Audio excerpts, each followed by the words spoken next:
Spider-Man fans have been angry since, well, they've been angry since the character was created, or at least since they first encountered him.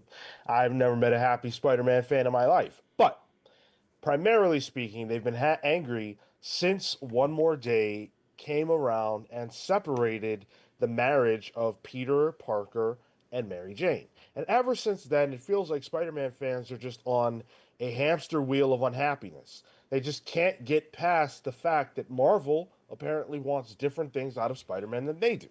Constantly waiting around for the next relaunch to snap the character back to where they want him to be.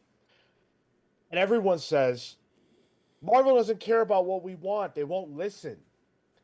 I say they are listening, and your reaction, your anger, Hmm. is exactly what they want. I Marvel wants you to be unhappy. Okay, so is this a question of people hate buying stuff, or is it just a monetary thing they're seeing? I'm furious of the fact that I'm furious about Spider-Man. Furious about that? Therapy would fix that, I think. Would it? For a Spider-Man fan? Yeah, Big Britain probably not. Then they can't relate. Um, yeah. So where are you tackling this from, Sean? I'm curious. I think that Marvel's game plan with Spider-Man is an age-old adage that I've heard from Jeanette Kahn, I've heard from Dan Didio and others, which is that when you are angry about what is happening in the comics, you are emotionally invested and Mm. or you're connected. And the worst thing that there could be is apathy. The person who Marvel has truly lost is the person who says, I don't care anymore what Marvel is doing with Spider-Man. But Mm. everybody else is within their orbit and they're making cash off these people. It's almost So like it's almost a like no publicity is bad publicity sort of situation. You know, it's like doesn't matter. You're still reading. Doesn't matter. You're still talking. Um, uh, or, or any publicity in this case, right? Bad or good, based on what you think bad or good well, it's never is marketed as bad. no, for sure, for sure. But if you take it as bad publicity, that means you care enough to be to have an opinion, which means you're going to read the book, whether you like it or not. I think that that makes sense. I feel like any time that we've covered a book for the show that is Spider-Man related, especially the main series, it's been met with some level of frustration at the writer, at the artist, at the direction, at the character interactions, at Paul, at whoever it is. You can lay frustration at the grounds of any part of this, and you're in. You've bought into the marketing strategy that yeah, I think that makes 100% sense. Why? Not that they won't fix anything, right? But there isn't anything to fix. It's still their best selling comic. Like, and I think the thing is, I think it's Spider-Man. Amazing Spider-Man is Marvel's most accessible comic for a couple reasons. A, it relaunches all the time. You can find a new number one that happened in the last 3 years, usually within the last good amount of time in reading comics. Um, so it's easy to jump into. Uh, did I say one or did I say A? Whatever. B. Uh, there is just a general understanding of who the character is, and I think that leads to that being a lot of fans of him, which then makes the vocal fans seem like more, just because the numbers are all skewed up because it's Spider Man. So I think on the internet you're gonna see those annoyed fans. You're gonna see those angry fans in the YouTube comments who comment on our love for uh what was it Zeb Wells's run. And then being like, "Oh, you guys are nuts," in the YouTube comments, and then never see them for another video. It's because there is a um, love for this character, and there's a lot of people who love him. So I just think that makes the loud ones and the ones who are angry because it makes them louder, it makes them easier to see. And honestly, it's kind of fun to complain. To what you're saying about the new number ones, I'm curious if you guys feel like the relaunches, and maybe this applies to any of the characters, creates enough of a time frame for people who jump in to say this is my version of Spider-Man, and so that any time that there is a drastic change in direction, some aspect or level of time frame from One More Day, time frame from the current run, from Zeb Wells, from whatever Superior, whatever it might be, has some level of gripe, and so therefore that is that is the publicity that you drive, and that's why they relaunch so often is to help build that. I think the idea of keeping Spider-Man at a low number count to make it an accessible comic um, sounds like a Marvel thing to do. I don't know what else that has anything to do with. I think, you know, the Zeb Wells Spider-Man run definitely had a lot of built-in come see what we're doing because it started with that whole what did Spider-Man do and everybody was mad at him and all that other stuff. And I think from the word go, Zeb Wells was ready to be uh scrutinized and controversial.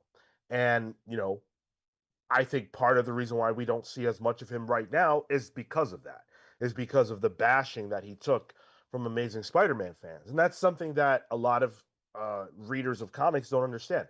Amazing Spider-Man, as big of a sales success as it always is not a sought-after book for writers because of the readership. People who read Amazing Spider-Man and comment online about it are assholes. And writers don't want to deal with that. And I think the idea that for each run you kind of introduce this aspect of come look at what we're doing. We did Superior for the book club, and that had a level of hey, come look at what we're doing. Look how drastic the character is. So I'm wondering even if that speaks to the level of innovation that the writer has to come into inherently with Spider-Man to make it a controversial book, um, and therefore build that buzz because that is the mandate by Marvel to help sell Spider-Man books. It's Marvel's highest issue count comic. So, as a creator, it's going to be hard to innovate. It's going to be hard to do something that hasn't been done before. And think about all the different things that, Spider-Man fans get, angry at. Superior, Paul, Sins Past, Clone Saga, One More Day. Like, even before One More Day, there was plenty of stuff that people were pissed about. Um, it's because people have to innovate. They have to try something different. Sometimes it hits, sometimes it doesn't. And I think that's the risk you take as a writer of Amazing Spider-Man proper. Um, I also think it's just Spider-Man is the Mary Sue for a lot of readers. I know there's a negative connotation to that phrase, but he's the everyday, he's the normal guy. He's the nerdy guy who couldn't talk to girls and then gets superpowers and marries a supermodel. He's what everyone strives to be. So I think there's an ownership and um, an aspect of seeing themselves in this, wish fulfillment in this character that a lot of readers might have with Spider-Man, in so much that like that affects any change that may happen to that character, whether it be drastic like One More Day, is a change in the character they wish they could be, you know? So there's a more of an emotional response to it. I don't justify it, but that's the way I can see it happening. I think it's interesting that people uniquely do. I mean, people complain about everything under the sun, but Spider-Man fans are uniquely whiny in comics, and it's fun to watch. It's fun to watch, but I got to imagine it's a pain in the ass to be a Nick Lowe or a Zeb Wells or anybody who works behind the scenes at on Spider-Man. But I got news for you guys: the reaction and the conversation and everything that you guys do, you're fueling it. Like if you don't like Spider-Man, the best thing you could do, like if you don't like the book right now, the best thing you could do for your perspective is to shut up about Spider-Man.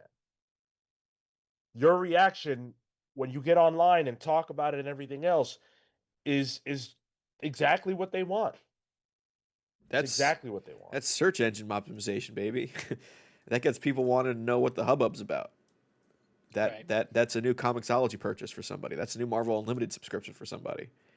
And I'm sure with Marvel Unlimited, they can see the stats. And Spider Man is probably the best red character that there is there. Um, so in a way, the complaints are causing what they're complaining about to keep happening. And It's a there's some snake eating its situations own where, tail. yeah, like there's so much context sometimes that's also required. Like, I could only imagine how many people came through to Spider-Man, the Zeb Wells run via Paul, of just trying to figure out who, why is this character included? What's all the buzz? What's the hubbub? Hey, I haven't tuned into Spider-Man in a while, or maybe I've been, uh, I've only heard negative things and I've never found my way in. Maybe this is it because there's so much news around it. Yeah, like there's no doubt in my mind that Zeb Wells created Paul because he had a story he wanted to tell with that character. I don't think he went into it saying, "Oh, this character's gonna piss off all the fucking webheads out there." It's what happened because of how precious people are about Peter, specifically the inclusion of Mary Jane and him being with her. I don't think that's a bridge that a lot of Spider-Man fans are willing to accept the comics crossing. Um, but looking back, that was a stroke of genius because without Paul, yeah, people will still complain about the run, but I don't think it gets nearly as much attention as it gets. And there's no doubt in my mind that a part of why that run was able to go 50 plus issues is the attention. And like that character of Paul in any other solo character's book does not continue on past that creator. Like Paul is in all new Venom. You know, Paul is in Joe Kelly's run.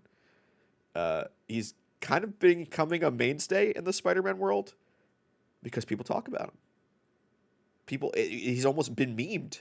You know, so that memification and complaining online just leads to his um, solidification within the Spider-Man mythos. It's funny you say that because I'm pretty sure I read Al Ewing say, or people have intimated based on the book, that he doesn't care for Paul as a character. Um, Did he put him in for the meme? I mean, he I what mean, is he gonna do? He's with yeah, Mary Jane. that's true. Yeah, he just comes Um, with the package. Yeah, yeah, that's just you just have to use Paul now. So we'll see how long Paul lasts in the grand scheme of things. But certainly, as it stands now, he is a part of the world of Spider-Man, and I think it's funny.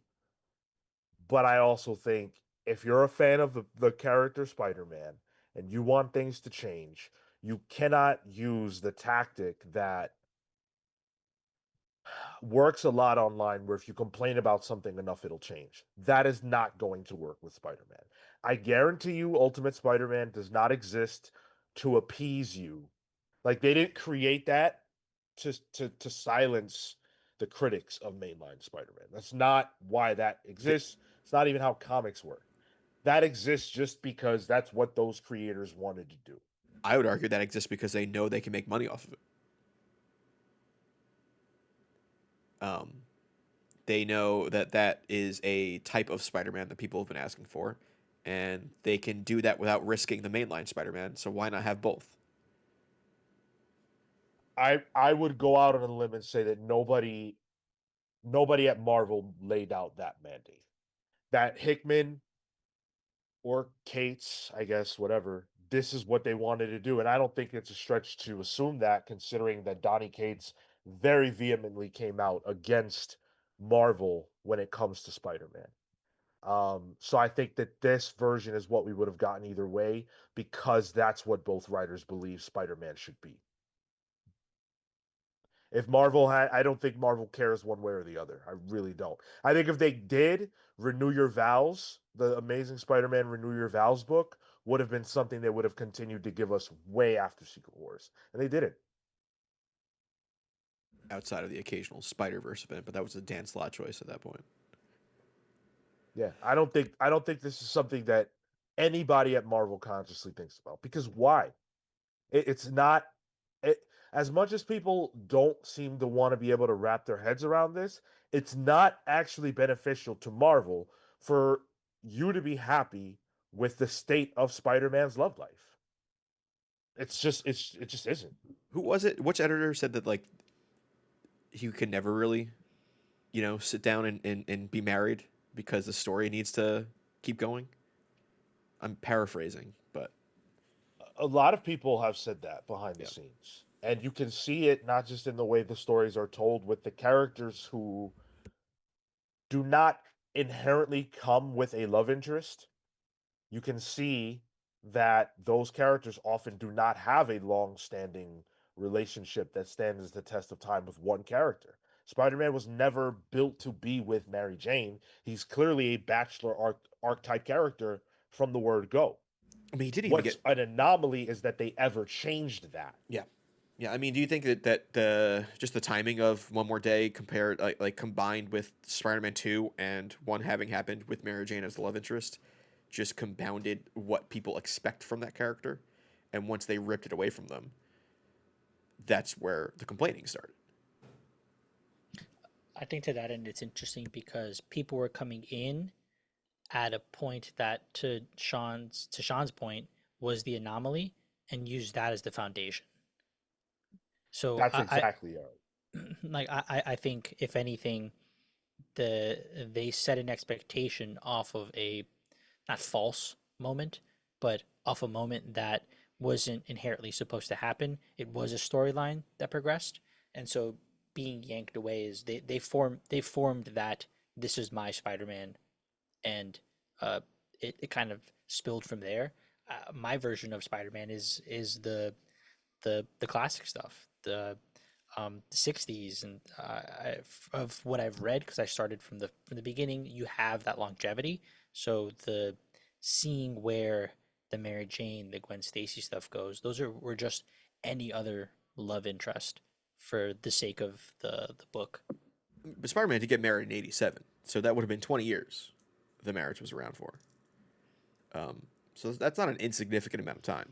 Yeah, So from what I've read in the Discord, because I wasn't reading Spider-Man in the '90s, I was learning how to read. So from what I hear, it was boring. um, but I can see like that just being like it's not inherent in the character like a Lois Lane would be for Superman, um, or geez, I can't even think of like any other one that's where it's so inherent like that. Reed Uh, Richards and Sue Storm. sure, yeah, there we go. Even though the inherent one was a little creepy, she was like 14. Retcon though, we're good. So I can see like growing with that character, then growing to grow with that character as well. There's an ownership over that then. yeah.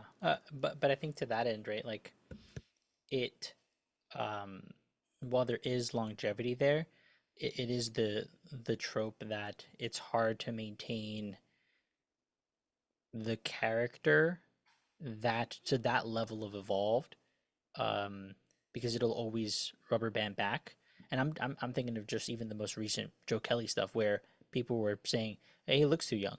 Wasn't he older in the previous run?" Like something as small as that becomes a point of contention for a lot of people.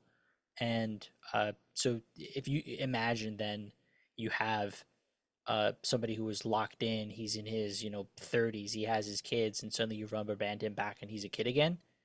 Uh, no matter what that is, even that aspect is going to ruffle your feathers. Yeah, absolutely.